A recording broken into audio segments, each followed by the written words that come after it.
Assalamualaikum dan selamat pagi. Saya Nafifah, kami dari Gerak Nombor 2. Kami akan terangkan sedikit sebanyak tentang pelajaran bertujuh adab bermusafir. Untuk ahli kumpulan kami terdiri daripada 5 orang. Saya sendiri, Nafifah, ada rakan saya Alisa, Namia, Kaisara dan Alia. Maksud bermusafir dari segi bahasa ialah keluar, manakala dari segi istilah, seseorang yang keluar daripada kawasan bermukim menuju ke satu tempat yang jaraknya melebihi 2 marhalah. 2 marhalah bersamaan dengan 81 km.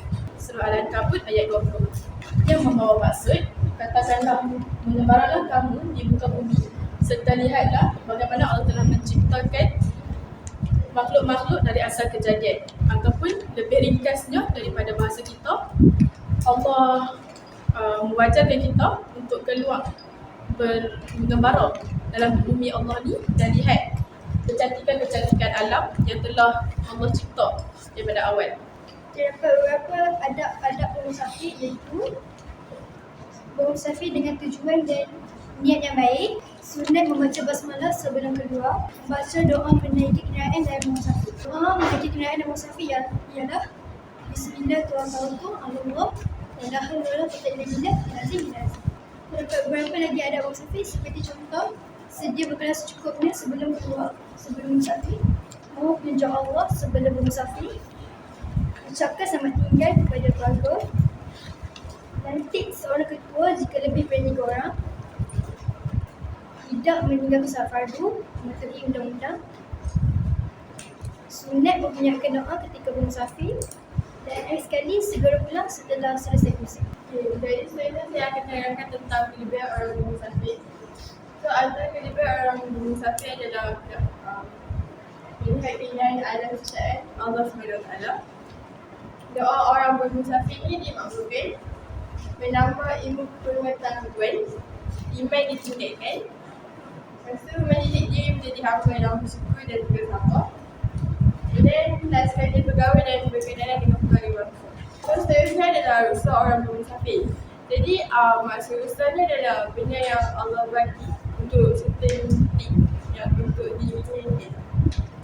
And then rusa orang bermusafir ada 3. Yang pertama diharuskan melaksanakan solat, yang kedua diharuskan menyambutkan solat, dan yang tadi diharuskan membuka puasa.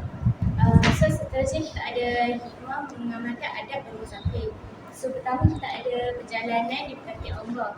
So ada adab bermusafir ni dapat mendekatkan kita dengan Allah SWT. So seterusnya kita ada memberi ketenangan jiwa. So kita boleh memulakan perjalanan dengan berdoa agar perjalanan kita itu selamat. Okay. So seterusnya kita ada perjalanan menjadi mudah dan lancar. Contohnya kita melantik ketua agar dia boleh mengatasi segala masalah yang timbul lah. So akhir sekali mendidik jiwa untuk menjadi lebih berdisiplin. Contohnya kita mematuhi undang-undang jalan raya dan mengawal emosi jika menemui apa-apa masalah lah. Seterusnya kita tengok hukum bermusafir. Ada 5 hukum. Yang pertama hukum wajib. Wajib tu apabila kita diwajibkan untuk menunaikan sesuatu untuk macam kita bermusafir tu, sebab kita bermusafir tu wajib. So yang pertama kita wajib untuk menunaikan haji dalam rukun Islam. Okay, yang kedua kita wajib menuntut ilmu sebagai orang Islam. Sebagai contoh macam pergi ke sekolah, bermusafir pergi sekolah, bermusafir pergi universiti, semua tu. Yang kedua hukum sunat, untuk melakukan perkara yang sunat. Sebagai contoh menziarahi Masjid An-Nabawi. Yang kedua untuk merapatkan hubungan silaturahim. Sebagai contoh kita menziarahi saudara mara, kawan dekat rumah dua, naik kereta semua tu. Kemudian hukum harus ni macam dia bersifat manusia. Semua memang bersifat manusia, tetapi harus ni macam benda yang biasa untuk berniaga, musafir untuk berniaga macam dari rumah ke gerai macam tu. Yang kedua untuk bersukan. Contoh sekolah kita ada olahraga, ada bowling ke apa, ada weekend. So kita dari sekolah kita pergi KL, pergi Selangor semua tu. Seterusnya hukum makruh. Makruh ni macam bila kita tinggalkan dapat pahala, bila kita buat tak dapat dosa. Contoh untuk musafir yang berhukum makruh ni, kita apabila kita bermusafir tanpa ada tuju dan sia-sia, macam kita tak tahu pergi mana, kita jalan je macam ikutlah nak pergi mana, jalan je, kalau sampai situ lah.